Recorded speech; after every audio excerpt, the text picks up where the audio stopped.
15th and 16th century Spain was a convoluted country with a mix of religions and spiritual beliefs. There was a burgeoning mix of European Jews and Muslims assimilating into the Spanish kingdom. However, this would be met with an aggressive separation when Isabella I of Castile and Ferdinand II of Aragon, the Catholic monarchs, would issue the Alhambra Decree of 1492. This would issue a strict ban on the practice of foreign religions, giving the people of the country a small grace period to convert to Christianity. Many were persecuted, outcasted, and kicked out of the country during this period. Out of this hasty, intense enforcement were born new religious ideals and groups. Some of the now last-minute Christians had to abandon their deeply rooted beliefs in Judaism in all its various forms, including its mystical aspects, and quickly adjust to the Christian kingdom. From this arose Christian mystic groups that didn't easily adhere to the doctrines of the Orthodox Church. Having inherent ties to their original spirituality, it was difficult for them to be loyal to the Christianity of the Spanish kingdom. Because of the unnatural rendering, many developed new forms of spiritual practices to cope with the loss of their beliefs and the conversion of the new ones.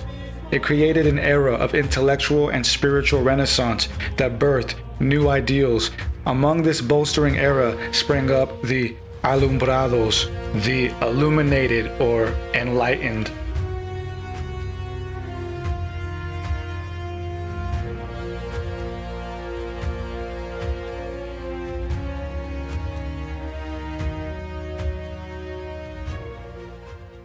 Due to the Edict of 1492, there were about 100,000 conversos.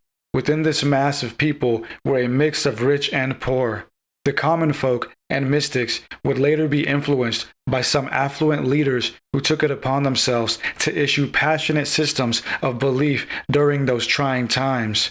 For many, it was an apocalyptic era, bringing the end of an age, all the while ushering a new one of glory and Christian rule. The newly dawned monarchs of the Iberian Peninsula, Isabella and Ferdinand, were young intellectuals who favored the arts and instituted projects to translate ancient works, igniting a generation of intellect. Although a kingdom strictly held to Christianity, its academic and spiritual experimentation in many cases was tolerated within docile means. The story of the Alumbrados starts with Jimenez De Cisneros, a wealthy statesman of the 15th and 16th century Spanish kingdom. Under the Catholic monarchs, Cisneros made a name for himself early on in his life. A university student graduating with a degree in law during the second half of the 15th century, Cisneros gained recognition by the Pope of his time, Pope Pius II. Working for the church as a legal delegate, he was awarded a piece of property in Toledo, Spain, for his work done under the Pope. When he arrived at the site with the executive letter, the Archbishop of Toledo refused to acknowledge the letter and jailed Cisneros. Cisneros held out in prison for 6 years, refusing to give up the claim, where he was eventually freed and allowed the property.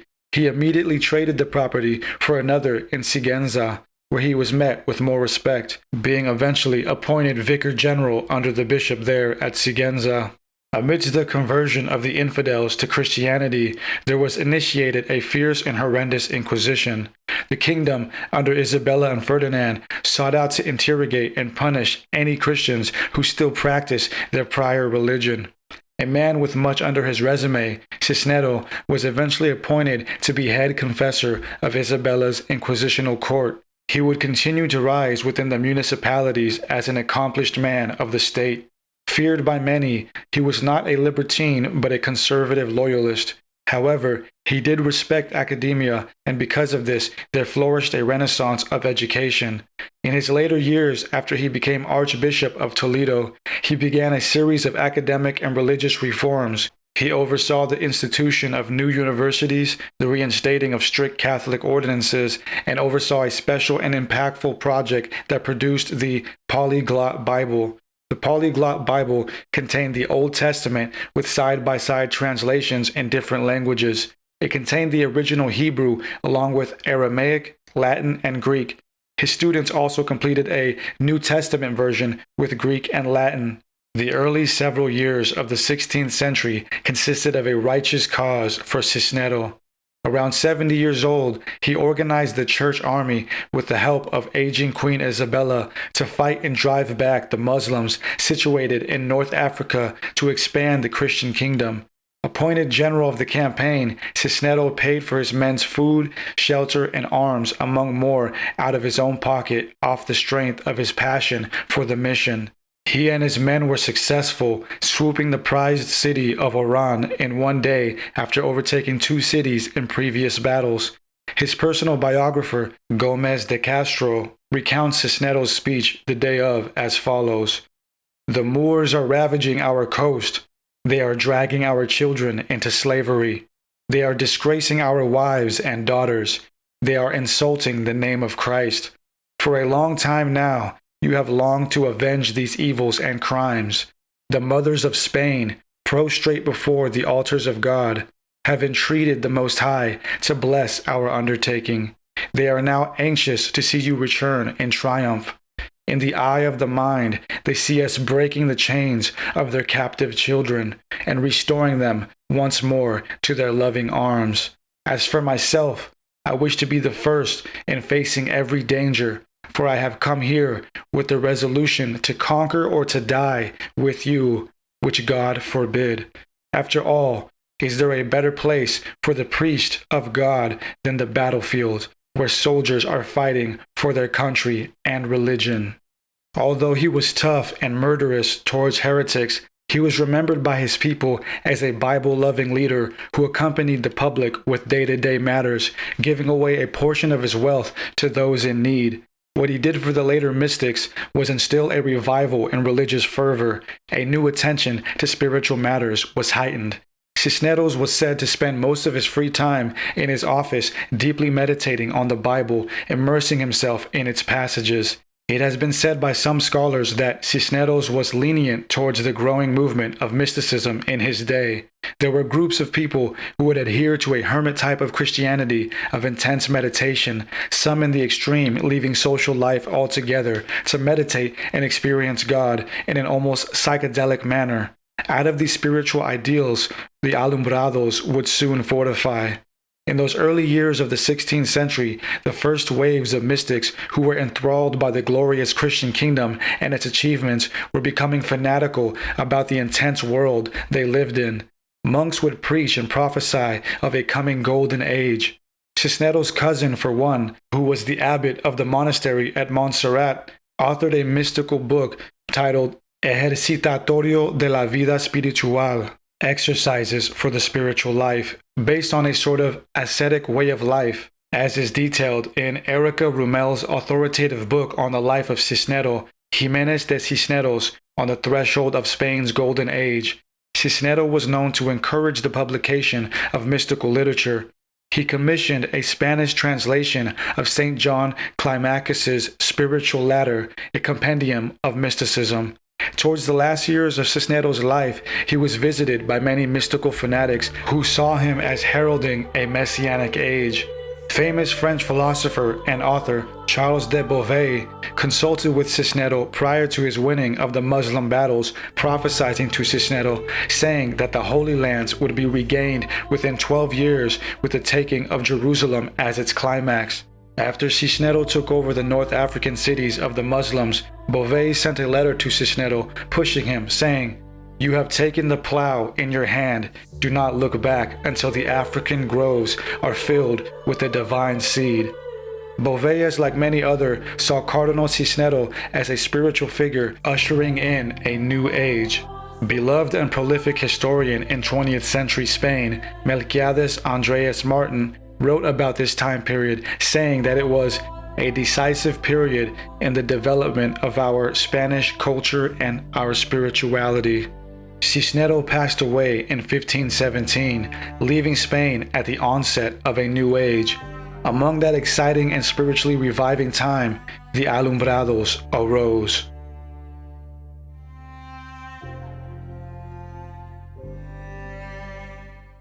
Alumbrado meant illuminated or enlightened.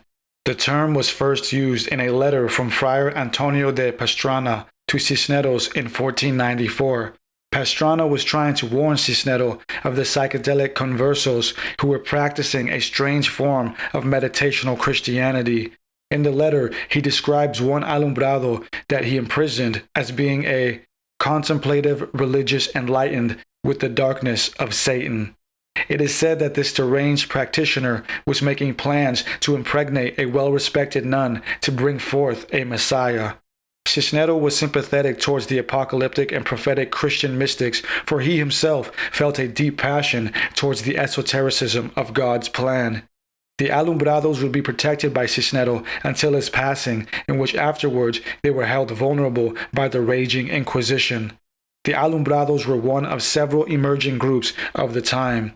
When the Alumbrados would later be put on trial by the Inquisition, it would be said of them in the Edict against the Alumbrados, Toledo 1525, by the officers of the campaign that, "We, by divine providence, Archbishop of Seville, make it known that after our very Holy Father entrusted us with the holy office of the General Inquisition, we were informed by various people who were fearful of God and zealous for our Catholic faith, that in certain places in this Archbishopric of Toledo, many people proclaimed certain words that appeared to deviate from our holy Catholic faith. Such people gathered together secretly and publicly in special secret assemblies, and some call them alumbrados, and dejados, and perfectos."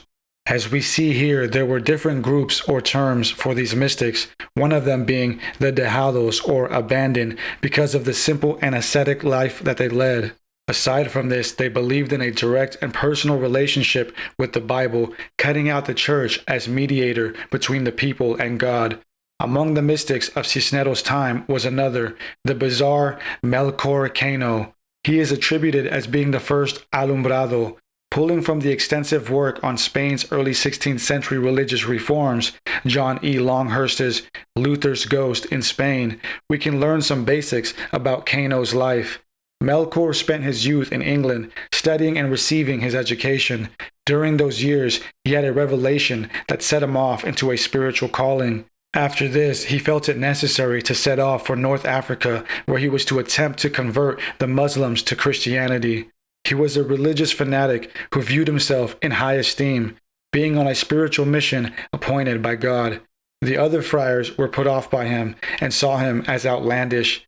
Around 1512, he publicly prophesied that there would be a grand change in the world, an apocalypse. He's paraphrased as saying that all kings would die, Rome would be destroyed, the Pope and clergy would be decapitated, and that this was to take place in less than a decade. His quickly growing notoriety would cause several nobles to send letters to Cisneros warning him of the madman.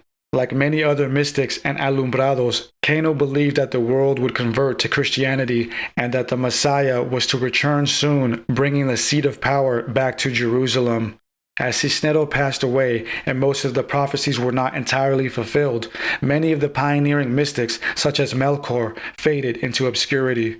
However, there still remained many reforms and bustling alumbrados forging new ideals in the evolving religiosity of the 16th century Spain that was initiated by the intellectual reformers such as Cisneros.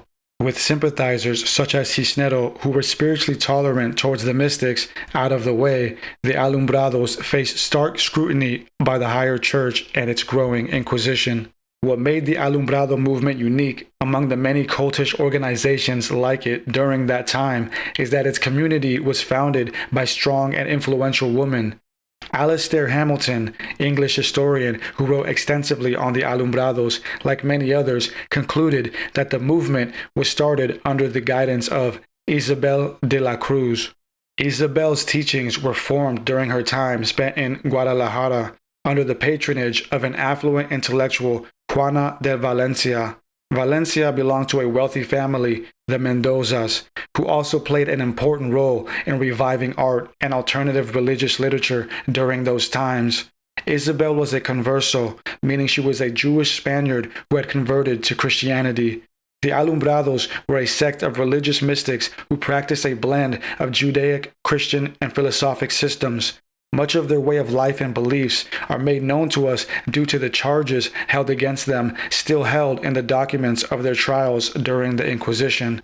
They didn't believe in hell, thought that idol worship or crosses were futile and merely material, didn't hold church mass as important. They felt that the only thing that should be held in high regard was deep meditational prayer to grow an individual connection to God and to abandon material wants and vanity. Maria de Casalla, Isabel's close friend, who would later play a part in her downfall, described the religious environment as people who left their occupations, trades, and merchandises to recollect themselves and serve the Lord. They were mystical Christian monks who strived to achieve a nirvana during prayer to strengthen their soul for the afterlife. Isabella would hold meetings in her home where she would preach her ideas, building the foundation for the Alumbrado movements. The inquisitors would later say of her that she was the main teacher and dogmatizer to whom the rest owe obedience and whose doctrine they followed. What also made them dangerous to the church was that they believed in reading the scriptures of the Bible themselves without the guidance or interpretation of the clergy. Isabel de la Cruz also had an anti-establishment attitude, teaching that one should only listen to God and any other authority should be secondary. Isabella was remembered by some of her relatives during those times as always being eclectic and rebellious. As a young girl, she felt a calling by God and would disobey her mother, feeling that she should listen to no one other than God. This caused her to leave home at an early age and move into a seminary where she became a beata. The beatas were basically female friars or monks who gave themselves to the church. Breaking from the seminary and holding her conventicles or prayer groups in her home, eventually her movement would grow and spread across the Spaniard kingdom, penetrating into the nearby universities where intellectuals were intrigued by her teachings. The ordinary women of the towns were excited about the teachings and movement, especially because it provided leadership and communal roles of proselytizing, which then was held strictly for the beatas and monks who needed to be financed within the seminaries. It gave the women sovereignty to be religious leaders and owners of their own regiment, opposed to the traditional way of having to procure their acknowledgments through the male-dominated church. One of these women who would be influenced by Isabel de la Cruz and the growing Alumbrado movement would be Maria de Santo Domingo. It was this Maria who would be the one to initiate the earlier mentioned Melchor Cano into Alumbradoism. Also known as La Beata de Piedrahita, Domingo led a more fanatical practice of placing herself into a trance where she would allegedly contact Christ and the Virgin Mary directly. She claimed that Christ was always with her and that she was the bride of Christ, stupefying her followers who would get together in dances and meditation to induce similar trances. She was beloved for her visions and prophecies.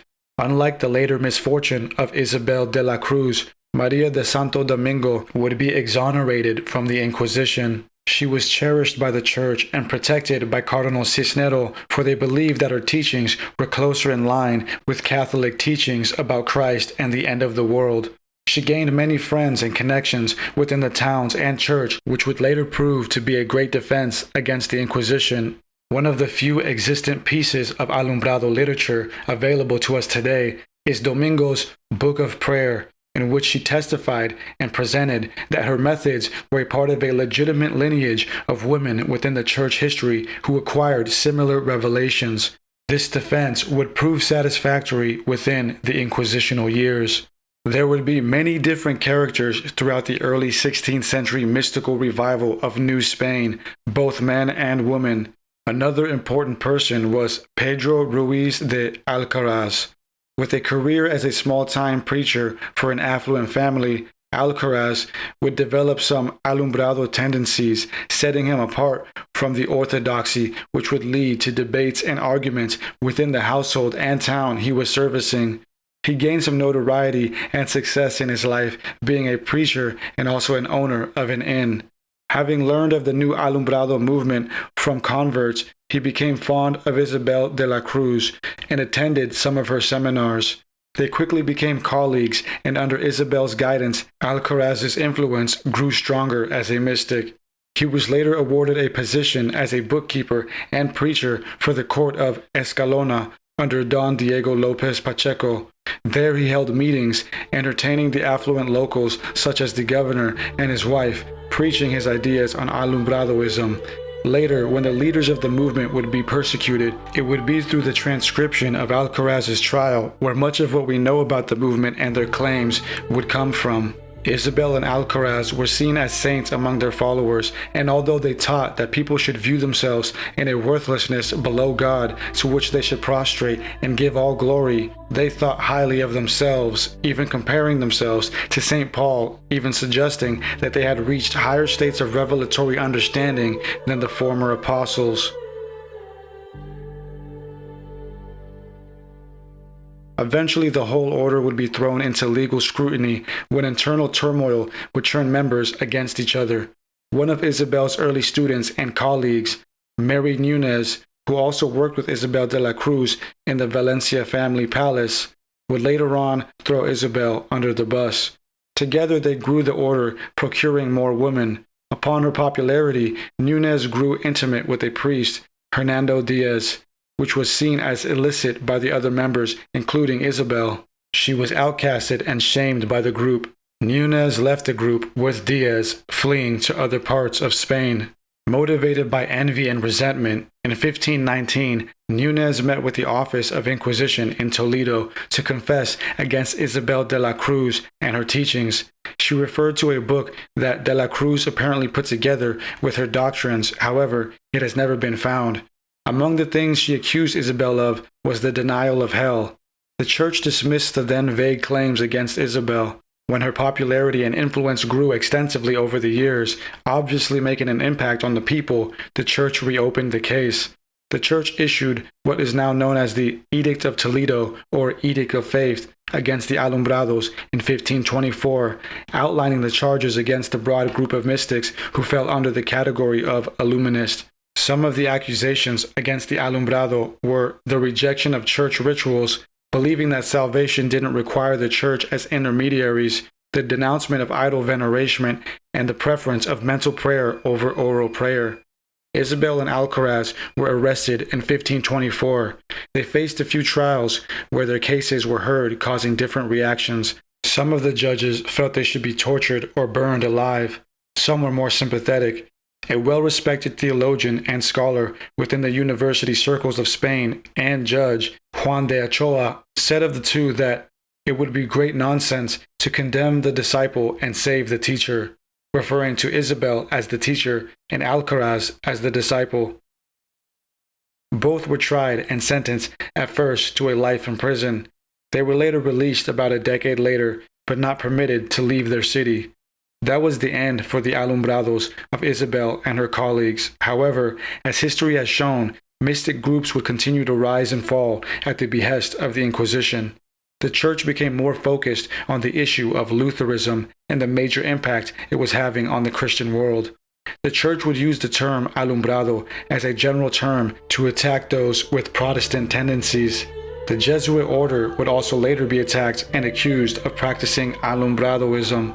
The Edict of Faith in Seville of 1623 would later broaden the heresy of alumbradoism to atheism, witchcraft, blasphemy, and bigamy, making it easy for the church to seek and destroy opposing ideas and groups. The Alumbrados were but one group in a flash of time from a small area of earth that surged past the mainstream institutional thought to catch a glimpse of a more humanitarian and esoterically inspired spiritual experience. This glimpse, however, was caught and released back into the ether from where it came.